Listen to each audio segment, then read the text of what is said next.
Hi, എല്ലാവർക്കും food ഫെറിയിലേക്ക് സ്വാഗതം. ഇന്ന് ഇവിടെ ഉണ്ടാക്കുന്നത് ചക്ക എരിശ്ശേരിയാണ്.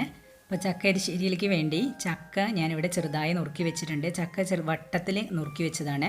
ഇതിലിപ്പോൾ ചക്കക്കുരു ഒന്നും ഞാൻ ഇതിലേക്ക് എടുത്തിട്ടില്ല. ചക്കക്കുരു വേണമെങ്കിൽ ചക്കക്കുരും കൂടെ നമുക്കിതിലേക്ക് എടുക്കാവുന്നതാണ്. ഇപ്പോൾ ഇതിലേക്ക് നമ്മൾ ഇനി ആവശ്യമുള്ള മുളക് പൊടിയും മഞ്ഞൾ പൊടിയും എല്ലാം കൂടെ ചേർത്തിട്ട് നമ്മൾ കുക്കറിലിട്ടാണ് ഇന്ന് വേവിച്ചെടുക്കുന്നത്. അപ്പോൾ ഞാനിതിലേക്ക് മുളക് പൊടി ചേർത്ത് കൊടുക്കുന്നുണ്ട്.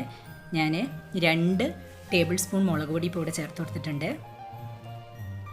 ഇനി ഇതിലേക്ക് ഞാൻ 1/2 ടേബിൾ സ്പൂൺ മഞ്ഞൾ പൊടിയും കൂടെ ചേർത്തു. ഇനി ആവശ്യമായ ഉപ്പും കൂടെ ചേർക്കുന്നുണ്ട്. ഞാനിപ്പോൾ ഇവിടെ 3 ടീസ്പൂൺ ഉപ്പാണ് ചേർത്ത് കൊടുക്കുന്നത്. ഇനി ഉപ്പ് നമുക്ക് കൂടുതൽ വേണമെന്നുണ്ടെങ്കിൽ നമുക്ക് പിന്നീട് ആഡ് ചെയ്ത് കൊടുക്കാവുന്നതാണ്. ഇപ്പോൾ 3 ടേബിൾ സ്പൂണാണ് ചേർത്തിട്ടുള്ളത്. 3 ടീസ്പൂൺ ഉപ്പാണ് ചേർത്തിട്ടുള്ളത്. ഇനി നമുക്ക് കുക്കറിലിട്ട് നന്നായി ഒന്ന് വേവിച്ചെടുക്കണം. ഒരു 3 വിസിൽ വരണ വരെ നമ്മൾ കുക്കറിലിട്ട് വേവിച്ചെടുക്കണം.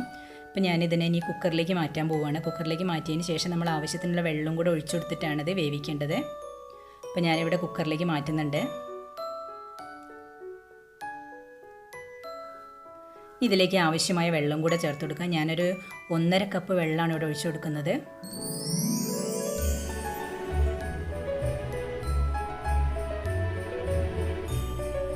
വെള്ളം ഒഴിച്ചതിന് ശേഷം നമുക്ക് ഇതൊന്ന് അടച്ച് വെച്ചിട്ട് കുക്കറൊന്ന് വേവിക്കാൻ വെക്കാം. ഒരു 3 വിസിൽ വരണ വരെ നമുക്കിതിനെ ഒന്ന് വേവിക്കാൻ വെക്കണം. ഇത് വേവുന്ന സമയം കൊണ്ട് നമുക്കിതിലേക്ക് ചേർക്കാവുന്ന നാളികേരം കൂടെ നമുക്കൊന്ന് അരച്ചെടുക്കും കൂടെ ചെയ്യാം. അപ്പോൾ ഇവിടെ നാളികേരം ഞാൻ എടുത്ത് വെച്ചിട്ടുണ്ട്. 2 ബൗൾ നാളികേരം എടുത്ത് വെച്ചിട്ടുണ്ട്. ഇത് 1.5 മുറി നാളികേരം ചിരവിയതാണ്. ഒരു നാളികേരം പിന്നെ ഒരു കഷ്ണവും കൂടെ ചിരവിയതാണിത്. ഇതിലെ ഒരു ബൗള് നമുക്ക് വറക്കാൻ വേണ്ടി മാറ്റി വയ്ക്കുക. ഒരു ബൗളിലുള്ള നാളികേരം നമുക്ക് ഇപ്പോൾ അരച്ചെടുക്കാം. ഇതിപ്പോൾ നമ്മുടെ ചക്കയിലേക്ക് നമുക്ക് അരച്ച് ചേർക്കുന്നതിന് വേണ്ടിയിട്ടുള്ളതാണ്. അതിലേക്ക് ഞാനിപ്പോൾ 2 വെളുത്തുള്ളിയും കൂടെ ചേർക്കുന്നുണ്ട്, അരച്ചെടുക്കാനുള്ളതാണ്. അപ്പോൾ അതിലേക്ക് 3 ചെറിയുള്ളിയും കൂടെ ചേർത്തു. ഇനി ഇതിലേക്ക് ഒരല്പം നല്ല ജീരകത്തിൻ്റെ പൊടിയാണ് ഞാനിവിടെ ചേർക്കുന്നത്.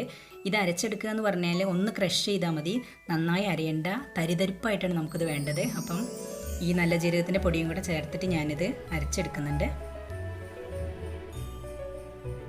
അപ്പോൾ നമ്മുടെ ചക്ക നന്നായി വെന്ത് വന്നിട്ടുണ്ട്. അപ്പോൾ ഇത് കുക്കർ തുറന്നു കഴിഞ്ഞപ്പോൾ ചക്ക നന്നായി വെന്ത് വന്നിട്ടുണ്ട്. നല്ല ഡ്രൈ ആയിരിക്കുന്നുണ്ട്. ഇതിൽ പൊട്ടും വെള്ളമില്ല.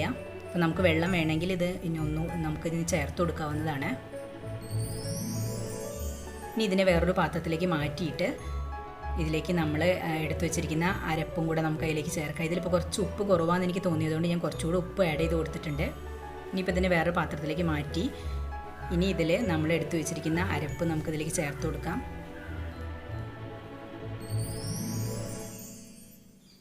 ഇത് നല്ല ഡ്രൈ ആയിട്ടാണ് ഇരിക്കുന്നത്. ഇപ്പോൾ ഞാൻ ഈ അരച്ച് വെച്ചിരിക്കുന്ന നാളികേരം ഇപ്പോൾ ഇതിലേക്ക് ചേർത്ത് കൊടുത്തിട്ടുണ്ട്. ഇനി ഇതിൽ വെള്ളം ഒട്ടും ഇല്ലാത്തതുകൊണ്ട് നമുക്ക് കുറച്ചുകൂടെ വെള്ളം ഇതിലേക്ക് ഒഴിച്ചു കൊടുക്കാം. അപ്പോൾ ഞാൻ ഈ നാളികേരത്തിന് മിക്സിയുടെ ജാറിൽ കുറച്ചും കൂടെ വെള്ളം ഒഴിച്ചിട്ട് അത് ഇതിലേക്ക് ഒഴിച്ചു കൊടുക്കുന്നുണ്ട്.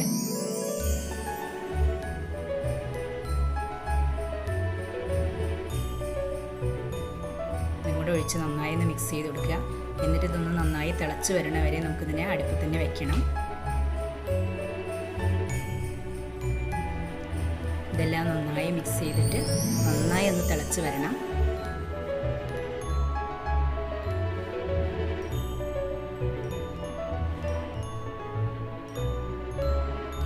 ഇതിപ്പോൾ ഏകദേശം ഇങ്ങനെ തിളച്ച് വരുന്നുണ്ട്.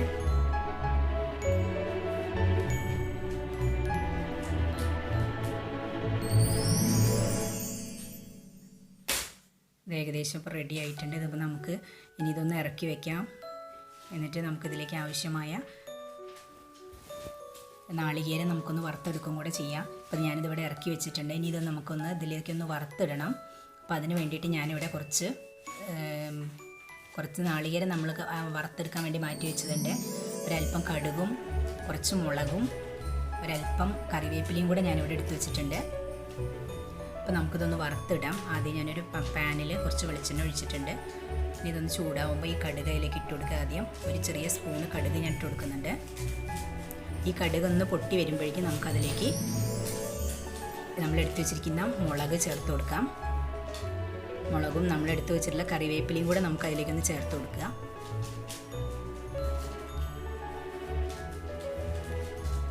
അപ്പോൾ ഞാൻ എടുത്ത് വെച്ചിട്ടുള്ള കറിവേപ്പില അത് ചേർത്ത് കൊടുക്കുന്നുണ്ട്.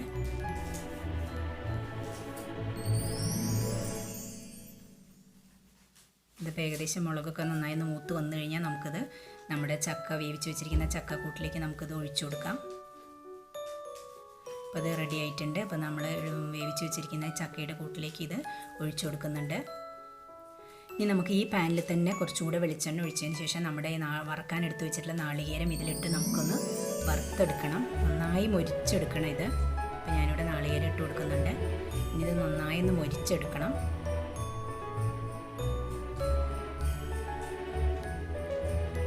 നമ്മൾ ഈ ചക്കയിലേക്ക് അരയ്ക്കാൻ എടുത്തിട്ടുള്ള നാളികേരത്തിൻ്റെ അതേ അളവ് തന്നെ നാളികേരം നമ്മളിവിടെ വറുക്കാനും കൂടെ എടുത്ത് വെച്ചിട്ടുണ്ട്. എന്നാലേ ഇതിനുള്ള ടേസ്റ്റ് കിട്ടുള്ളൂ നമുക്ക്. അപ്പോൾ അത്രയും അളവിൽ നാളികേരം ഞാനിവിടെ എടുത്തിട്ടുണ്ട്. അപ്പോൾ നന്നായി ഇങ്ങനെ ബ്രൗൺ കളറായി വരുന്നുണ്ട്. നന്നായി മൊരിഞ്ഞ് കിട്ടണം, എന്നാലേ അതിന് ടേസ്റ്റ് ഉണ്ടാവുള്ളൂ. നന്നായി മൊരിഞ്ഞ് വന്നിട്ടുണ്ട്. ഞാനിത് നമ്മുടെ ചക്കയുടെ വേവിച്ച് വെച്ച ചക്കയിലേക്ക് ഇത് ചേർത്തിട്ടുണ്ട്. അപ്പോൾ നമ്മുടെ ചക്ക എരിശ്ശേരി റെഡി ആയിട്ടുണ്ട്. ഇതൊന്ന് മിക്സ് ചെയ്ത് കൊടുത്തു കഴിഞ്ഞാൽ നമ്മുടെ ചക്ക എരിശ്ശേരി റെഡിയായി. ഇപ്പോൾ നമ്മുടെ ചക്ക എരിശ്ശേരി റെഡി ആയിട്ടുണ്ട്. എല്ലാവർക്കും ഈ റെസിപ്പി ഇഷ്ടമായി എന്ന് വിചാരിക്കുന്നു. ഇഷ്ടമായിച്ചാൽ ഈ വീഡിയോ എല്ലാവർക്കും ഷെയർ ചെയ്ത് കൊടുക്കണം. നമ്മുടെ ചാനൽ സബ്സ്ക്രൈബ് ചെയ്യാനും മറക്കരുത്. അതിനോടൊപ്പം തന്നെ നമ്മുടെ ചാനലിൽ നിങ്ങളുടെ സ്ക്രീനിൽ കാണുന്ന ബെല്ലൈക്കണും കൂടി ഒന്ന് പ്രസ് ചെയ്യാൻ മറക്കരുത്. അപ്പോൾ ഇനി വേറെ പുതിയ വീഡിയോസുമായിട്ട് വീണ്ടും കാണാം.